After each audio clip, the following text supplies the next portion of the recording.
Again. Kevin's back. Tell him, Fred. I'm just fucking with y'all. Let's do it. Beautiful singing voice. Thank you. Talk to us about the fight, man. Again, you mentioned in the cage, at welterweight, you're starting to feel like you're becoming more professional and everything. It looked like a professional performance in there. You were having fun. Great performance. What do you think about it? I think it was pretty good. I haven't went back to watch it yet, but so far, for what I felt, and, from what I'm getting from everybody, it seemed like it was a pretty good performance. We got the big mouth back again tonight as well. There's a lot of talking going on in there. I heard you say to Rogan you were watching Ali movies. Yeah. First of all, which Ali movies were you watching? I just watched the Ali movie with Will Smith. You know what I mean? Will Smith's a great actor, so no. Do you find when you talk in there, it almost alleviates some of the pressure for you because you're having more fun while you're doing it? No, I mean, I've heard that statement before about like pressure and stuff like that, but it's like I don't really have much pressure for a fist fight. Fist fight's a fist fight, so. But no, I just casual conversation rules the nation, and at the end of the day, it's like I just like to talk. My grandpa used to call me Jabba Jaws growing up, and I don't think much has changed. Speaking of conversation, you seem to have quite a long one with Vicente in the cage afterwards and with his coach. What exactly were you saying to him? It's like I forgot that Brandon Allen was he wasn't with them back in the day, but Brandon Allen beat me, and then Derek Brunson beat me, and as far as I'm concerned, that was always Henry Hoof guys. So it was just like I was telling Bob and them getting ready for the fight, I was like, we ain't beat no Henry Hoof guys yet. So I just really wanted to beat a Henry Hoof guy. I'm a big fan of Henry Hoof. It's like I've always been a fond of the coaches, not just so much the student. You know what I mean? It's like the student's only half the problem. The coach is usually the biggest problem.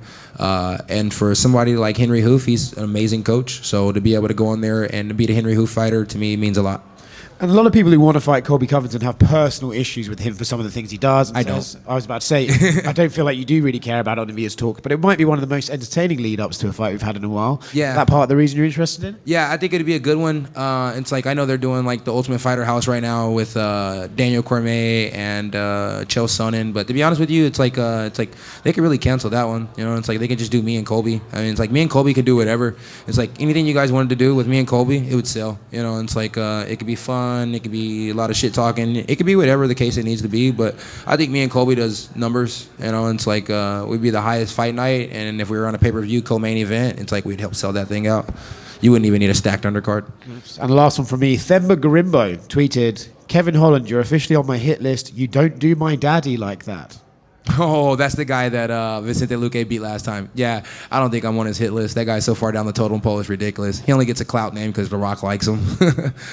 Vicente entered this fight. He had the most Darce choke wins in the UFC. Now you're one behind him. So I guess how good does it feel to just not beat him, but beat the guy that, I don't know, you're obviously not chasing him with that, but he's the guy above you. No. He has dark chokes, the dark choke all day long. That's him. He's the man for that. I call mine the dark man choke, and I'm not going to stop doing that. So it's like Vicente Luque does a good job of Brazilian Jiu-Jitsu, and I think I just do a good job of American grappling. So it's a little different. Well, and you said you want to, 5-6 fights this year. So if they come with Colby fights once, maybe every few years. So that's his problem. Yeah, not mine. I was gonna say welterweight has been incredibly active. Yeah. If Colby just doesn't want to fight this year, I guess there's other guys. Yeah, there's other guys. But I guess when would you want to fight? I mean, realistically, it still sounds good. I don't really want to fight on El Noche because it's in Texas, and Texas needs to.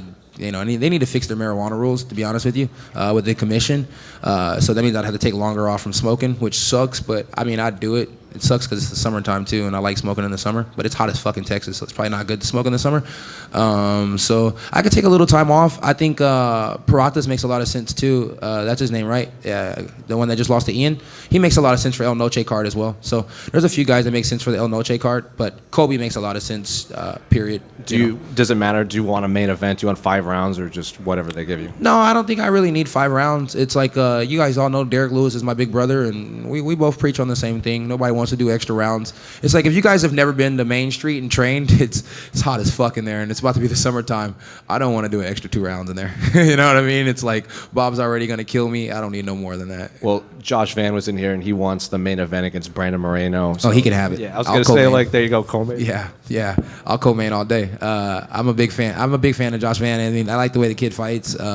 He trains at 4 ounce, and 4 ounce is just kind of like a 4 ounces is really Bob's gym. Bob Dobbs just doesn't claim it like he's supposed to. So it is what it is. But at the end of the day, it's like we're all family. And if Van's main event, I don't have a problem being co-main. I don't have a problem opening up the fight every fucking time. It don't bother me. See Mike Tyson and Andre Ward cage side? Oh, Mike Tyson was cage side? Damn, I missed it. Like he's right next to President Trump. Damn, I didn't even say nothing. That's the second time that Tyson's been right there and I didn't say nothing to him. Well, I feel like I must be scared of the nigga or something. Well, I feel like you could probably talk to someone and get next to Mike Tyson by the end of the night. Yeah, you know, Mike Tyson's a legend. It's Iron Mike. I don't want to bite my ear off or knock my head off, so I see him, I go the opposite way. John Arwood here from Tunnel Vision Sports. Today you came out to Big X to plug. You know, in the past you've come out. You said today I came out to what? To Big X to plug. No, I didn't. Was that? That was Young Boy. That was Young Boy. Okay, in the past you've also come out to Young Boy. Yeah. Tonight you seem extremely confident and in control of the fight. Like, what type of energy does he help you kind of channel going into the fight? You was teed up a little bit. Nah, none. I just didn't change the song. It was the same song from last fight. I just didn't change it this time. You know what I mean? I'm used to Heidi messaging me about 4 or 5 times and asking me to change my song, and she wasn't around to ask me to change my song this time. So I just kept it the same and just kept grooving. Yeah. And Kevin, you mentioned. Oh, I'm sorry, bro. Go. You mentioned how good you felt at 170. Said that you'd be down to stick around and fight a couple times in a row, at least at 170. Can you just tell us how good it felt, in there at 170, and why you plan on staying at 170? It feels good at 170 pounds, just because the simple fact is the guys aren't, they're not dwarfing over me. They're not huge. It's like even if we're the same height, they're not like 30, 40 pounds thicker than me. And then on top of that, it just, 170, I have to be a professional. I have to, put the work in to make sure that my body weight's low. I have to diet and so on and so forth like that. So it's just a matter of being a professional. I'm getting older, so, being a smarter athlete is a better athlete, and that's just the way I'm supposed to do it.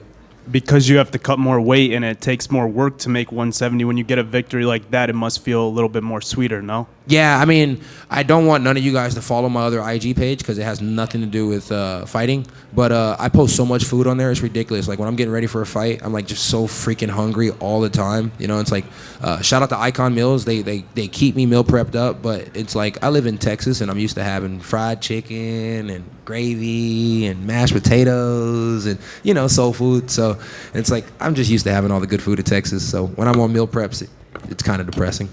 Absolutely, man. And last for me, obviously, if you're going to be fighting at 170 consistently, it's going to take a little bit more out of you. Do you think that you'll be able to fight as actively doing that? You guys have no idea. I can go lower than 170 pounds. I just don't believe in hurting my body. So it's like James Vick used to make 155 pounds, and he's always been bigger than me. I can go lower. I just won't. Fair enough, man. Thank you. Thank you. Here, over here. You just said you have a bunch of respect for Henry Hooft. Would you ever be open to training at Killcliff? No. I train with Bob. Why the fuck would I go anywhere else? Right. That's a crazy question. Next guy. You and your former opponent, Joaquin Buckley, showed a lot of respect last year. How do you think he's going to perform against Kamaru Usman? We showed a lot of respect on what? I don't like that guy. He don't like me. We don't like each other. Thank you, sorry. Good question, though. Kevin, we've got guys like Josh Van, Charles Johnson. You're the king of the most active fighters. What do you think makes you guys different than other people? Both of those guys live in Texas? No, Josh does, I think. Well, Texas. And one more question for me. You've stopped a couple crimes. What gives you more adrenaline, winning in the UFC or stopping a real-life thief? Real life thief. Something different. I mean, it's like when you're in the cage, you got officials around you, you got people to keep you safe and stuff like that. And then when you're in the streets, it's like, it's just different. Just one from me, Kevin. A lot was made about Vicente being so close to the welterweight finish record in the lead up to this fight. How much does it mean to go out there and make a statement and have that kind of finish over a guy who was so close to the record? It means a lot. It means a lot. It's not so much the record for me, like it just was just fighting, somebody from the Henry Hooft camp. Me and Bob had talked about it, and it was big for us to get that dub, and it feels really, really good to get that win. And then Cowboy's been doing a good job of, having to hold down the seat of the grappling coach these days, and so I know it feels good for him to get two grappling wins in a row, especially after the RDR fight. Everybody was talking so much shit, so it feels good. What's up, bro? You were asking. He was about to ask a question, too. What's up? Hi, Kevin. What's up, bro? Congratulations. Thank you. You're looking very strong and alert. Do you want to test if Michael Morales is as strong as he claims? No, hell no. Michael Morales seems like a beast. I remember when there was a fucking thing going around about all the guys that were undefeated, and I was like, Michael Morales is like probably the biggest problem out of all of them. And I ended up getting stuck with Chimaev, and he fucked me up. So hell no. Keep me away from those undefeated guys. I want old guys, sorry guys, and easy fights. That's all I want. Those young guys, keep me the fuck away from them. Thank you. Congratulations. That was a good question. Thank you. Yeah, that's it. All right, that's a wrap, guys. Take a picture? Yeah. Yep. Thank you.